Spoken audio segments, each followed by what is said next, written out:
guys, it's Marissa, and today's video I'm going to be answering some personal questions about women's health.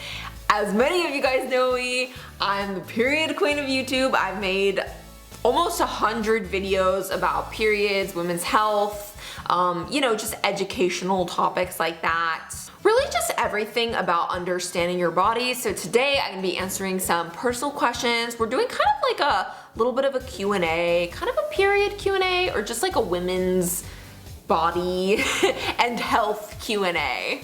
So let's get into the questions. So the first question is, do you want to have kids? And I'm gonna say not anytime soon. It's still something that I'm undecided about, but I'll say definitely not anytime in the next few years. Like, it's not to say I would never change my mind or I can't ever change my mind, but probably not anytime soon, I would say. And I feel like so many women nowadays are waiting much later to have kids, and it's something that's become a lot more talked about and a lot more like accepted in society. I know women are freezing their eggs or freezing embryos and things like that and waiting until later in life to have kids. And it's become something that people are just more open about talking about and people are more willing to talk about, and I think that that's so great and it's so important to talk about those things, because I feel like we're kind of breaking that societal norm of like, oh, in your 20s you need to have kids, you need to be married, like you need to do all these things, have a career. Like, I don't know, we're just kind of breaking those taboos, and I feel like nowadays women can go more at their own pace. And I think it's really great to take charge of your fertility and really just educate yourself about all of the different options out there. And I actually recently got this hormone test from Modern Fertility. So Modern Fertility really provides personalized information about your fertility and just essentials, things that you want to know. And they have things like at-home tests and tools that can just help you be proactive about, your reproductive health. So the kit actually tests your hormones and your AMH levels, and your AMH levels is basically how many eggs you have left. Basically give you kind of more of a reproductive timeline, so you're just more familiar with like your options and what's available, and just really just kind of give you the knowledge that you might want to know. And it can also give you info and options on like egg freezing, IVF, and it can also tell you information about your thyroid health, and it breaks down what all of the different levels mean, and also especially if you have a condition like PCOS. So you take the test at home, you prick your finger with the little lancets that come with the test, and then you get your results 10 days later from when you mail them in. And I feel like it's really important to be very proactive about your reproductive health. Fertility tests usually are not covered by insurance, and they can be like up to $1,000. But the Modern Fertility test is only $159, which is obviously a lot more affordable, a lot more accessible. And the test also comes with a free one-on-one consultation with a fertility nurse, and then they also have like weekly webinars on fertility and things like that. So, if that's kind of what you're into at the moment, if you're like looking to start a family, settle down. And I feel like it's so important to think about these things, even if you're still in your 20s. You might think, oh, I'm so young, oh, I've got all the time left in the world. But it is actually very important. Your genetics play a huge role, your hormones, things like that. You think, oh, I've got all the time in the world, it's fine, whatever. But 1 in 6 couples have a lot of infertility struggles. It's a very real and common problem. So yeah, I think it's just good to educate yourself and empower yourself with the knowledge so that you can really make the best choice for you, and you can figure out like what all your options are for the future. And I feel like really just kind of set your mind at ease knowing that you have all the information that you have. I feel like 20 years ago it would have been so much harder to get this information, but now with technology we're able to really educate ourselves and really like kind of almost know the future, so to speak, and get a timeline. It's like having a time machine, you can see into the future. So I feel like, why would you not want to like take advantage of that and really kind of utilize the knowledge and the technology and the information that we have to kind of figure out what your best course of action is. So I will link the modern fertility test below for you guys. I definitely recommend taking it if you're a woman in your 20s or 30s. I feel like it's just great to educate yourself and really know all your options. So you can go to modernfertility.me/Marissa, or just click the link below and you guys will get $20 off your modern fertility test. So that means it's only gonna cost you $139 instead of the hundreds and hundreds and hundreds of dollars you would pay if you went to a doctor's office. So again, that is modernfertility.me/Marissa, or you can just click the link below and then the $20 will automatically be applied to your checkout. So the next question is, any tips for visiting the gynecologist? Oh my gosh, I was so nervous. I feel like it's very intimidating and kind of scary when you're like, oh, somebody's gonna be poking around down there. That's a little bit weird. But I mean, I guess one tip I would have is, I feel like definitely request a female doctor. It's very easy. I feel like most of the time they do just naturally offer you a female doctor. Or they'll always give you the choice of choosing a female doctor. Like you always have the choice of choosing a female doctor. Just, you know, know that. I know Shauna has a male doctor, but she feels very comfortable with him. And I know for like things like the pap smears and stuff, they do bring in like a female nurse to do that stuff. And I feel like just knowing that the gynecologist, their whole job is vaginas. That's all they see all day. So it's like, you might feel self-conscious about like, oh, that's my vagina. But it's like, once they've seen it, it's old news. Like it's just another day and another vagina at the gynecologist.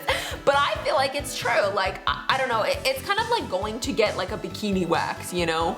Except it's more for health reasons instead of being able to wear a bikini on the beach. You know? So just, I don't know. I feel like I just treat it as, I'm going to get a bikini wax, but then it's not even that bad because I don't even have to get it waxed, so it's great. So anyway, another tip is to write all of your questions for the gynecologist down on just a little note card, little piece of paper, or even on the note section in your phone. I feel like this is really helpful because sometimes when you're there, all your questions just bloop, like float out of your mind and slip your mind and you forget.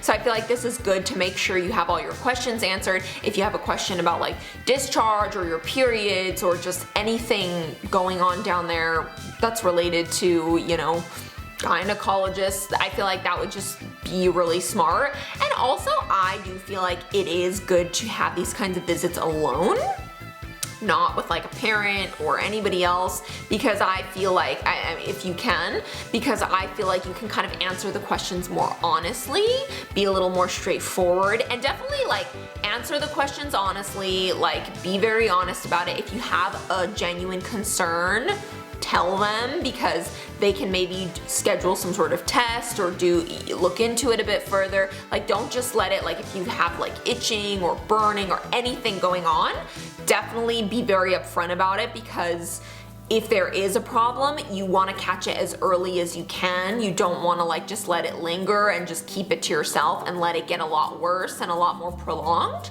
So yeah, just be honest, write your questions down, request a female, and know that they see vaginas all day.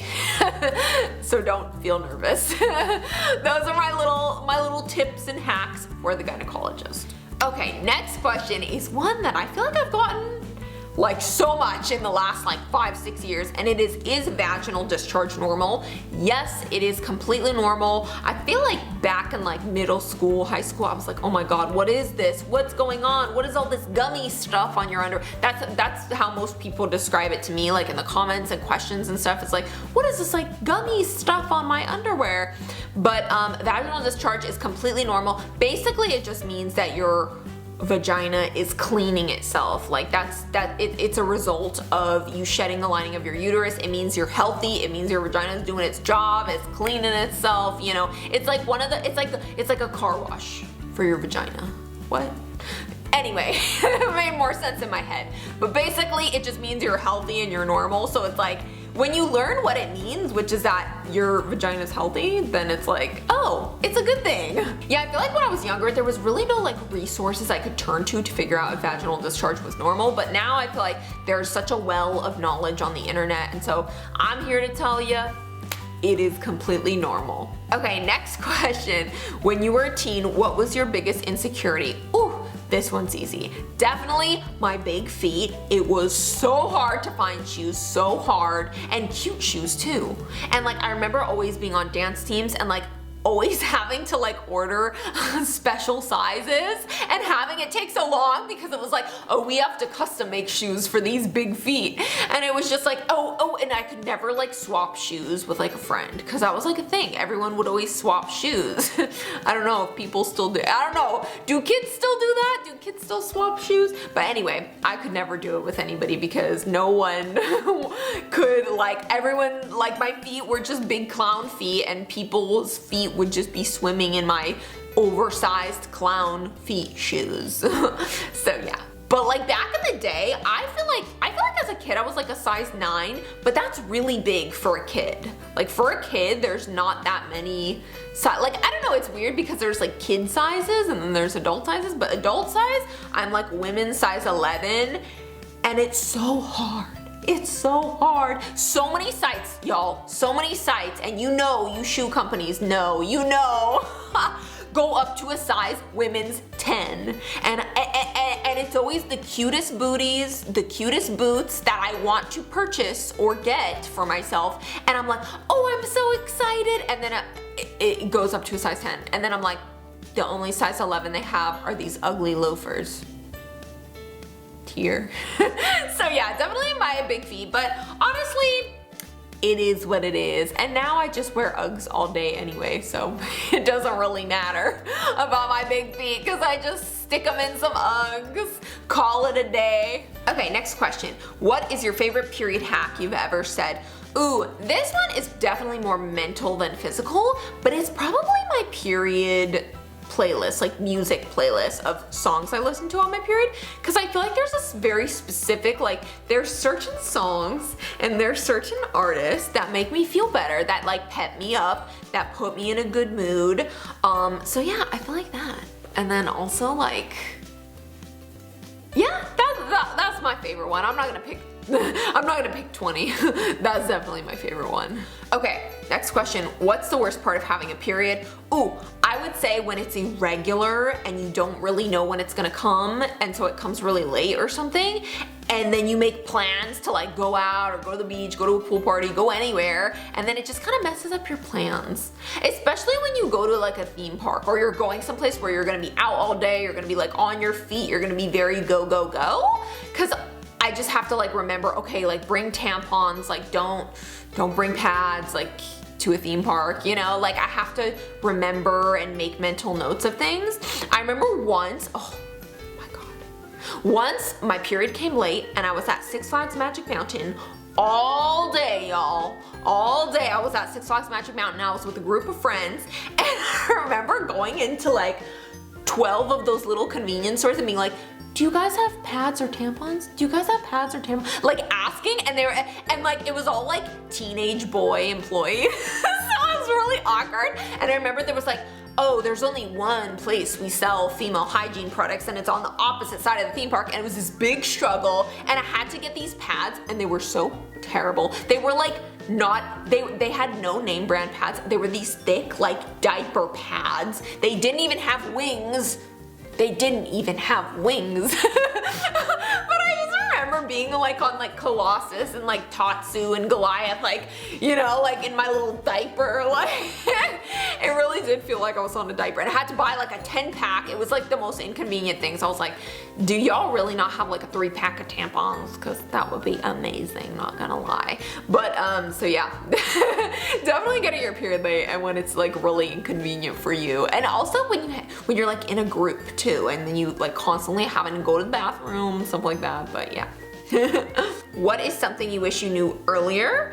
I would definitely say wear cotton underwear because it's a lot more breathable. You know, wearing underwear that's made of like natural fibers that your skin can breathe in. I feel like when I was younger, I used to always wear those like sparkly, lacy, you know, bikinis from Victoria's Secret that were just made of like the worst materials, like freaking polyester and spandex and all that bad stuff. And I feel like it would just really cause so much like oil and sweat and dirt to kind of get trapped in that area, which you really don't want. You want your skin to be able to like breathe naturally. So I just really recommend wearing cotton underwear. Yeah, wearing synthetic fibers like polyester or spandex just make it so your skin can't breathe, and I notice I get so much more like butt acne when I wear those. I know that's TMI or whatever, but I don't care. I get a lot of butt acne, so to prevent my butt acne, I like to wear cotton underwear. So yeah, sticking with like cotton, silk, just like natural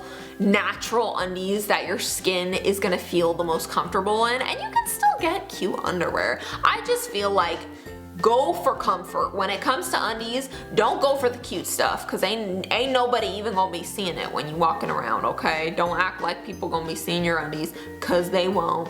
So wear comfy undies, y'all. Wear comfy undies. That's my life hack. So that was my video. Thank you guys so much for watching. Comment below your questions below and they will probably make it into the next Q&A video, or I'll try and answer them. And I love you guys. Mwah. Remember, I will link the modern fertility test below for you guys. You guys can use the code Marissa to save $20 at checkout, but if you click the link, it should automatically be applied. And I love you guys. Again,